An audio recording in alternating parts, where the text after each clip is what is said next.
શું તમે પણ ડ્રીમ ઇલેવનમાં લોસમાં છો? તો ભૂલ તમારી નથી, તમે ટીમની માહિતી જ્યાંથી લો છો ભૂલ એમની છે.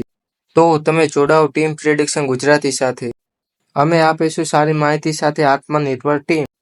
જે માહિતી અમે આપી રહ્યા છીએ ખૂબ મહત્વની છે. એ તમારે થઈ શકે છે સારો નફો. અમારા 7માંથી 6 પ્રેડિક્શન પડે છે સાચી. અમે દરરોજ કરાવીએ છીએ અમારા મેમ્બરોને નફો. જો તમારે પણ ડ્રીમ ઇલેવનમાં પ્રોફિટ કરવું હોય તો કંઈક કરવું પડશે નવું. તે માટે કરી લ્યો અમારી ચેનલને સબસ્ક્રાઈબ.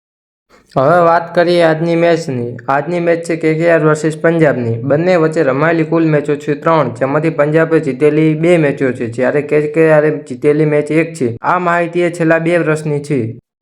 હવે આગળ વાત કરીએ પિચ રિપોર્ટની. પિચ માહિતીની વાત કરીએ તો અહીંયાનો એવરેજ સ્કોર રહે છે 181નું, જ્યારે અહીંયા પિચનું તાપમાન રહે છે 34 ડિગ્રી. અહીંયા 67% પેસને મદદ મળે છે, જ્યારે 33% સ્પિનને મદદ મળે છે. અને તાપમાન થોડુંક ઊંચું રહેવાના કારણે બીજી ઇનિંગમાં ડ્યુ ન આવવાના કારણે અહીંયા સ્પિનરને પણ બીજી ઇનિંગમાં મદદ મળી શકે છે.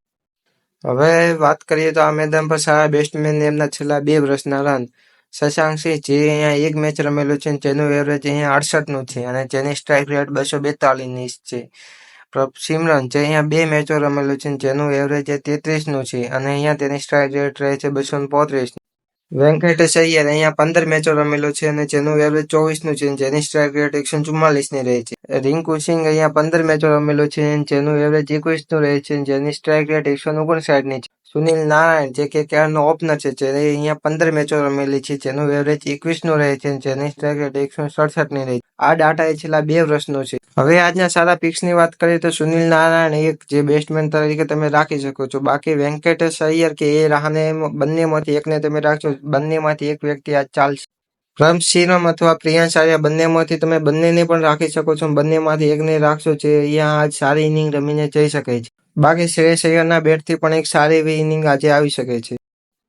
હવે વાત કરીએ આ મેદાન પર સારા બોલરની તેની છેલ્લી 2 વર્ષની વિકેટોની વાત કરીએ. પ્રથમ નંબર આવે છે ચેતન સાગરિયા જે અહીંયા 2 મેચો રમેલો છે, જેની એવરેજ વિકેટ 2.5ની છે, જેની ઇકોનોમી બહુ સારી 7.3ની છે. તેના બાદ કુલદીપ સેન જે અહીંયા 1 મેચ રમેલો છે, જેણે 2 વિકેટો લીધેલી છે, પણ તેની ઇકોનોમી થોડીક અહીંયા ઊંચી રહે છે, જેની આ મેચમાં તમે ડ્રોપ પણ કરી શકો છો.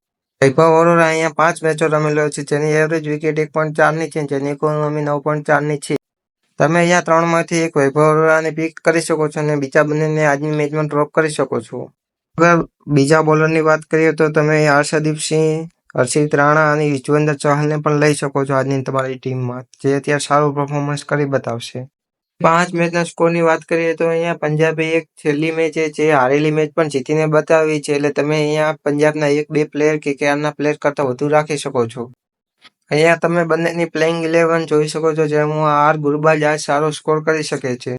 બાકી આગળ વાત કરીએ તો હર્ષદીપ સિંહને એક્સ બ્રેડ લેગમાંથી બંનેમાંથી તમે એકને રાખી શકો છો. એના બાદ તમે યુઝવેન્દ્ર ચહલને તમારી ટીમમાં સમાવેશ કરી શકો છો, જ્યારે યુઝવેન્દ્ર ચહલ આજે 1 કે 2 વિકેટો લઈને જાય. વૈભવ અરોરા, હર્ષિત રાણા બંનેમાંથી તમે એકને આજે રાખી શકો છો. બંનેમાંથી એક વ્યક્તિ આજે 2 થી 3 વિકેટો લઈને જશે. માર્કો યાન્સન પણ 1 થી 2 વિકેટો લઈને જશે આજે. બાકીની ફાઇનલ ટીમ અમે મારી ટેલિગ્રામ ચેનલ ઉપર આપીશું, જેની લિંક અમે કોમેન્ટમાં પિન કરેલી છે અને તેના પર અમે 2 ટીમો આપી રહ્યા છીએ, એક GLની ને એક SLની, અને અમે દરરોજ અમારા મેમ્બરને પ્રોફિટ કરાવી રહ્યા છીએ. જો તમને વિડીયો સારો લાગ્યો હોય તો ચેનલને લાઇક, શેર અને સબસ્ક્રાઇબ કરવાનું ભૂલતા નહીં. આભાર. Thank you.